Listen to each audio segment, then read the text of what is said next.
All right, this question comes from user retweet this now on the homework help subreddit, which is seemingly where I'm getting everything from. And I actually took a couple of attempts at this video, but I think I feel pretty good about how I'm going to explain this now.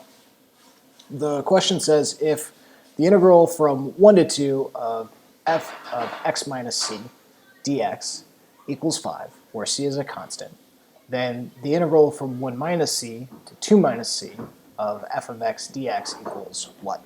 And so we have the right answer here. It's b, 5. But let's think about this. So we're given the integral from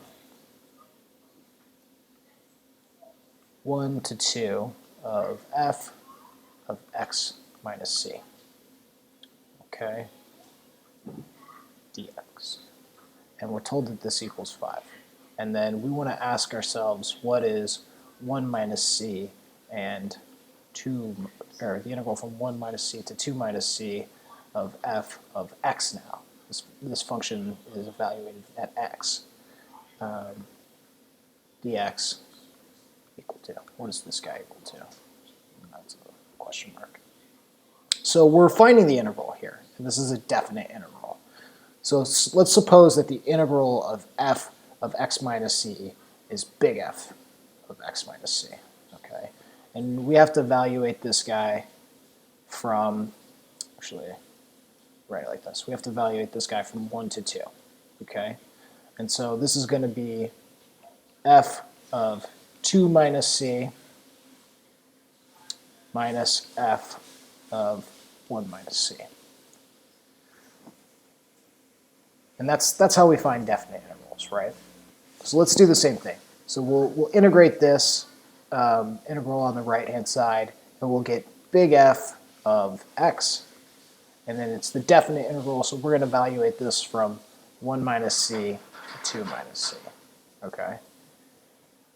So plugging that in, we get f of 2 minus c minus f of 1 minus c. And we see that these are actually equal.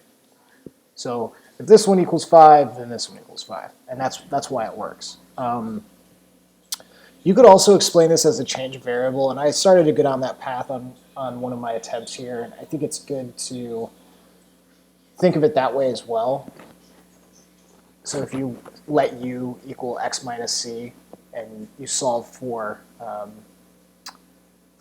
x, you'll realize that you basically get the same thing over here.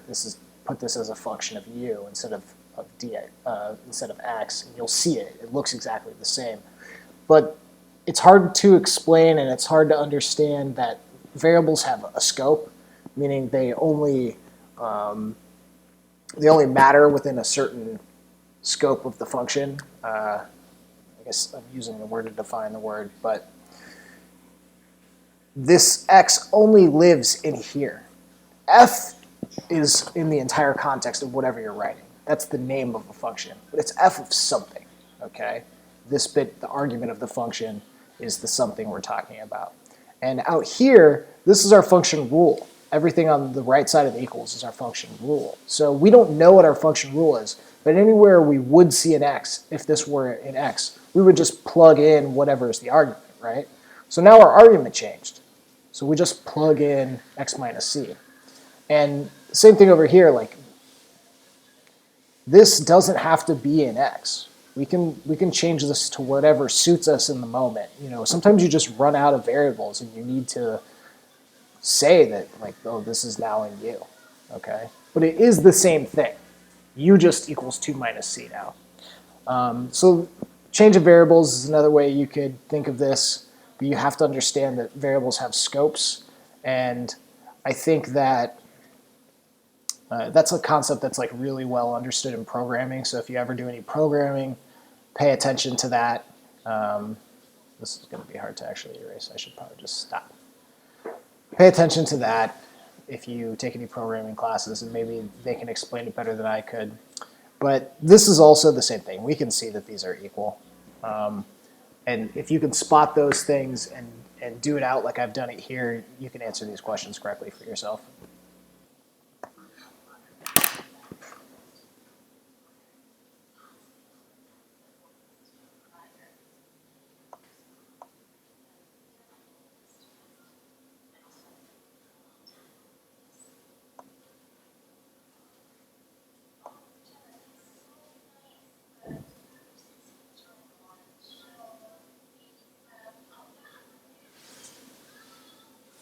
Oh man, the person deleted the post that I just answered. I'm so pissed.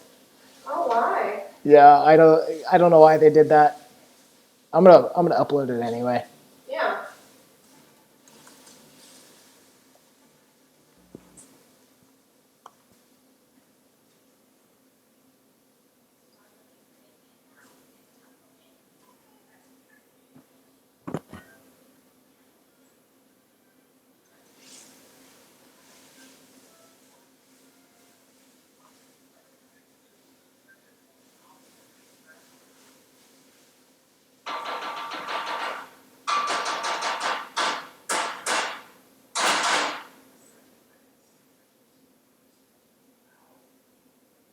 $115 views.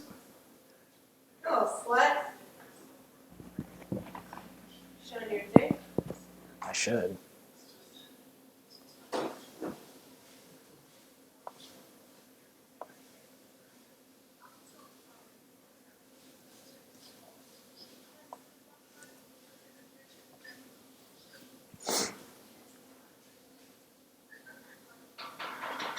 That was 6 cloves of butter.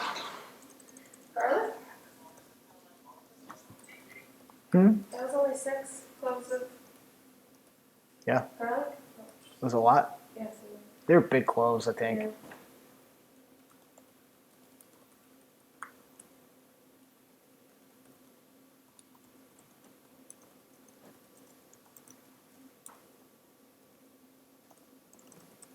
Now it's 5 minutes. Yeah.